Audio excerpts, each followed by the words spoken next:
ఆవకాయ ఆంజనేయ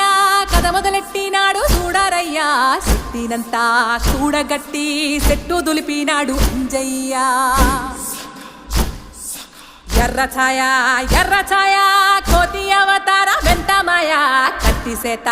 పట్టకుండా కాయ కోసినాడు కపిలయ్య